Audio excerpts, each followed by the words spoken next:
So I've probably spent about 35 to 40 hours already playing Jedi Survivor. I have had the game since last week, and not only have I finished the main storyline, but I've done a whole lot of exploring too. And on that journey, I have learned a lot of things that I kind of wish I knew right at the start of the game. There's things I literally learned today about the game that I'm just now thinking, what the hell, how did I not know that already? So because of that, I thought I would do a video for you guys going through 10 things that you should know before you start playing Jedi Survivor, whether it's actually before you start playing or even if you are early in the game still, so that you guys don't end up like me and end up finishing the game and go, wow, I wish I knew that earlier. Just like all the previous videos so far, this one is once again going to be a spoiler-free video. What I will say is there is one boss fight gameplay in here that has been shown in trailers and stuff, so it's not really spoilery at all, but I know some people don't want to see any boss fights or gameplay from those boss fights, even if we have seen them in trailers. So that's as far as it's going to go in terms of spoiler stuff. Outside of that, the rest of this is all just general tips and tricks. Before we get into it, if you guys do end up enjoying the video, be sure to hit that like button, and if you are new to the channel, be sure to subscribe and turn on those notifications. There is going to be a lot more content on the way focusing on Jedi Survivor, but with that being said, let's get stuck right into it. Now, the first thing, and this is going to come in super handy when you are navigating around each planet, when you open up the holo map or the mini map, whatever you want to call it, it will actually show you a golden line of your recent path that is going to pretty much keep track from the last time that you actually opened the map. So as you can see here, there is a golden, it's almost like a little string going through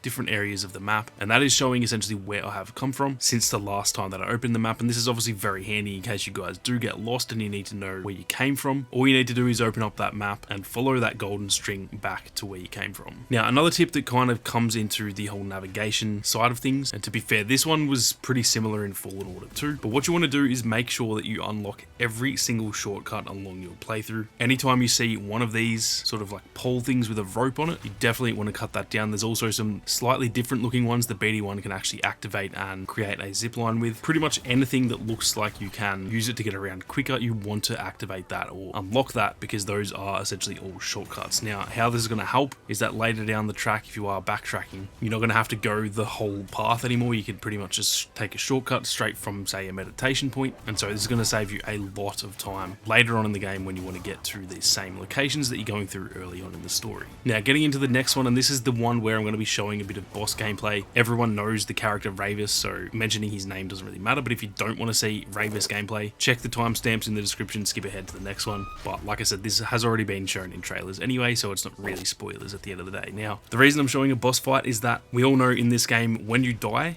the previous enemy that killed you will actually essentially have your life essence and your XP with them, and you have to pretty much hit them or deal damage to them to get that XP back. But when it comes to boss fights, essentially the main path bosses, it doesn't actually, I guess, stick to that enemy. What happens is it will just go where you previously died, so you don't actually have to hit the enemy to get your XP back. Now, the tip here is that you don't want to get that straight away. When you are in a boss fight, you pretty much want to leave that as long as you possibly can, because it pretty much acts as an extra stim in a way, because you can get down to literally 1 health and you can just walk over that like golden glowing sort of light there, and it will give you all of your XP back and all of your health back. So I've seen a lot of people pretty much trying to get that straight away, because it does have your XP, and obviously if you lose a lot of XP, no one wants to lose that, but it is definitely more worth it to actually just save it as essentially an extra stim. And you guys can see here, when I get down to low health, I actually just purposely walk straight over it. Saves me using a stim, and I still get all my health back. So that is honestly one of the best tips you can keep in mind for any boss fight in the game. And as far as I know, any of the main path bosses do have this enabled. It won't actually stick to the enemy like it will with, say, a smaller enemy where you have to actually kill them to get it back. Now, the next one probably sounds pretty simple, but I actually did not know this straight away, to be honest. When you are fast traveling, even though the Mantis doesn't actually have a fast travel enabled meditation point, so the meditation point on the Mantis, you cannot fast travel from that, you can still fast travel straight to the Mantis. So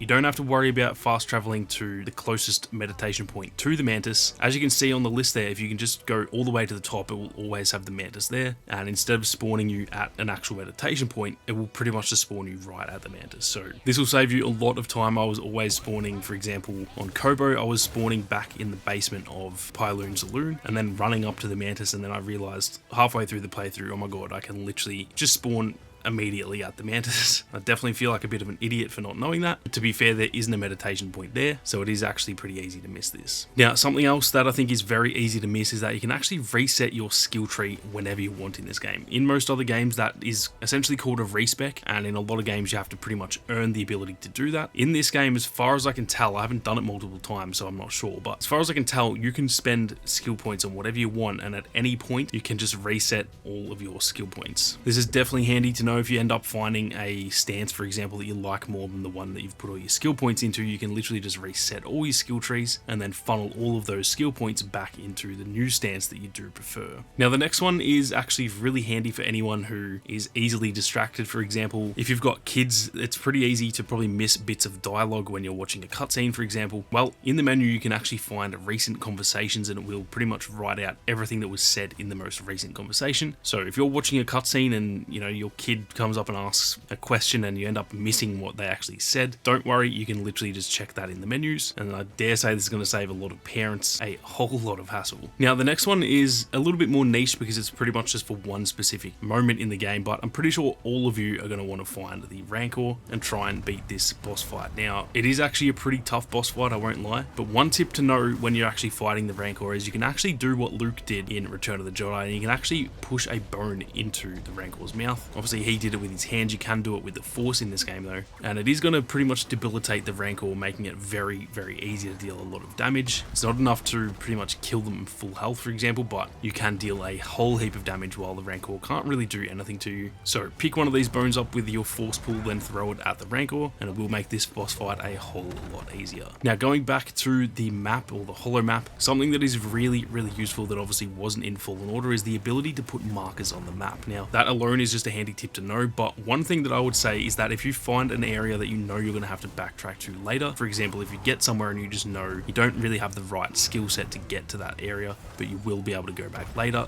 go on the holo map, put a marker on that area, and use those markers for backtracking areas. I've actually found a few areas throughout my playtime that I knew I was going to have to backtrack to, and now I've actually forgotten where they were. So instead of just being able to go straight back there once I get that skill, I've pretty much got to re-explore that whole area to find where I got lost. So make the most of those markers. They are definitely very handy, especially when it comes to the backtracking. Now, the next one kind of depends on what difficulty you're playing on. What I'll say is that if you're on Grandmaster, I don't think this will really work because the parry timing is pretty much like it needs to be perfect in that mode. But even in my playthrough, I did it on Jedi Master because I'm saving the Grandmaster playthrough for a live stream. But even on Jedi Master, this tip does actually work. What you want to do if there's enemies that you find it really hard to actually get the parry timing right, you can pretty much just spam the block button as they're sort of starting to swing. And a lot of the time it will actually just like automatically parry, because obviously if you hold it before they actually start swinging at you, or you just get the timing slightly wrong, and we'll just do a regular block. But if you just keep tapping that button, if you've gone too early, by the time you actually let go of the button and tap it again, the chances are you're actually going to end up timing that perfectly. So it's not going to work on every type of enemy. Definitely just try it out and see if you can kind of see what I mean. But I found that on any enemy that had a really hard timing to actually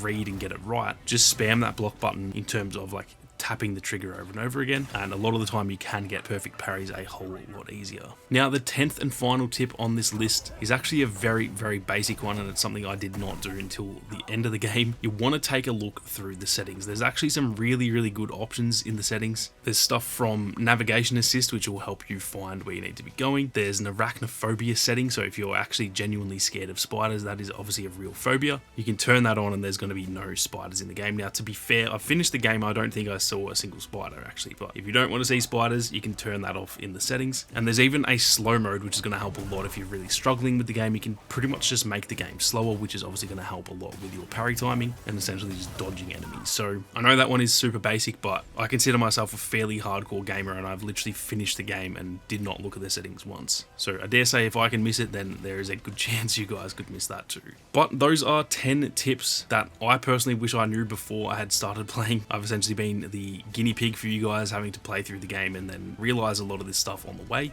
So hopefully this helps you guys out, and if it does, be sure to let me know down in the comment section. Be sure to keep your eyes peeled on the channel. There is plenty more content on the way like this, and be sure to check out the Clips channel as well. I am posting multiple daily clips over there on the Clips channel. But with that being said, thank you all very much for watching. You guys have a great day, and may the Force be with you always.